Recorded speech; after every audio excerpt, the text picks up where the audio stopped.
Demon Slayer Hinokami Chronicles 2 is finally out for everybody, and while I've been releasing videos on this channel about how to play with each character, what if you're having trouble with just the basic fundamentals of the game and you're having trouble winning? And that's what we're going to work on and help you with today, with 5 tips to help you instantly improve in Demon Slayer Hinokami Chronicles. Keep in mind, all these tips still require you to practice, and these aren't going to be like obvious things that you know that you can do without any practice. These are going to be things that are actually going to help you get better, with the first thing being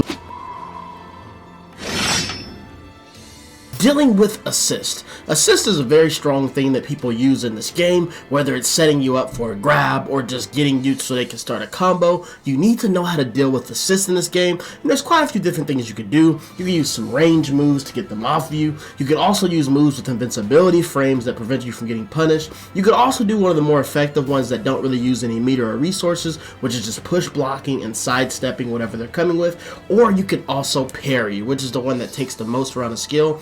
Personally, I recommend you start off trying to do the push block and also sidestepping, and then maybe also if your character has some invincibility moves, I think this would help you as well. It really just depends on what your opponent is actually running, what they're coming with behind the assist. If they're dashing in and grabbing you, then you definitely need to utilize that sidestep. If they're coming in with a skill, then maybe you need to come with a counter skill, and especially if they're following up with a strong attack, you can either sidestep them or you can come with your own invincible attack to counter them.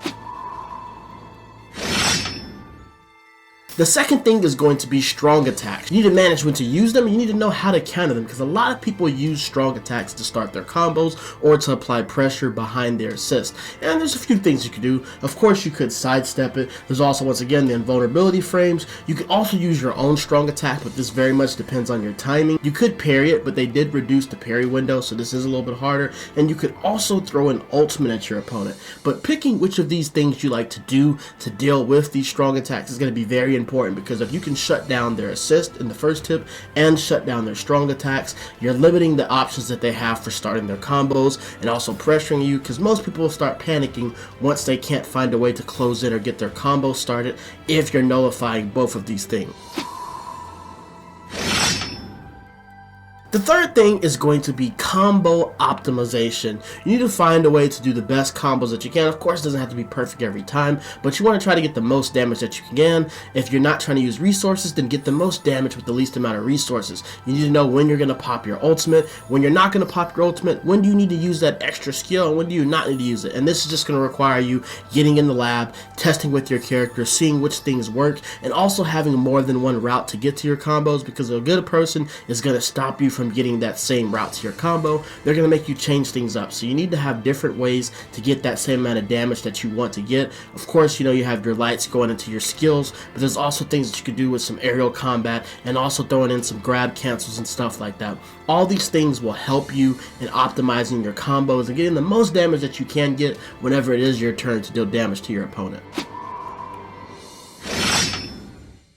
The fourth tip is going to be boost surge in your ultimates. For the most part, the rule of thumb is don't throw your ultimate unless you're going to win the match. Some people throw it whenever they're fall behind, and even I sometimes struggle with throwing my ultimate a little bit too early. But all around, you just want to test this out depending on what the situation is in the battle. When do you want to use this? And you also need to make sure that you test things to figure out which combos are going to set you up for your ultimate. One of the easiest things to do your ultimate is if you just finish your normal light string, a lot of the times you can go directly into your ultimate right after that, so it prevents you from having to do things that are a little bit too intricate, but it is always nice to have multiple different routes. As far as the boost and surge, this mainly comes in handy when it comes to the demons, because they do heal. Of course, boost and surge is also very important for the Hashira and other demon slayers as well, because they're also going to be able to get armor and be able to use their skills as much as they want. But you just want to test her out and see when you want to use these moves, and I definitely recommend that you pop your boost first, try to let the meter go down, and then get your surge before the meter clears out, so you can fully utilize this to the best that it can. But using your boost and surge and not just popping your ultimate all the time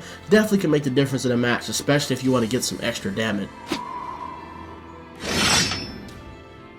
And the last tip is going to be learn from your losses. Now this might seem simple, but what I mean is don't always get down and just think that you're just bad at the game when you lose to somebody online, because sometimes, especially when you're playing newer characters or characters you haven't played before, it's not just going to be that easy, especially if you're a newer player, to be able to react to the moves and react to the meta of that specific character that you don't get to play. A lot of times online you've been seeing probably Obanai, Murichiro, and probably Zohakten. You're probably not running into those other characters like Zenitsu or Inosuke or those Demon Nezukos, and you got to get used to fighting those characters, learning their moves, learning what they can act first on, what do they have good frames on, knowing to know how to counter that. And it's going to take trial and error and a lot of losses, but make sure you learn from your losses and try to improve as a player from those losses whenever you're playing against these certain characters that you don't have a lot of opportunities playing against.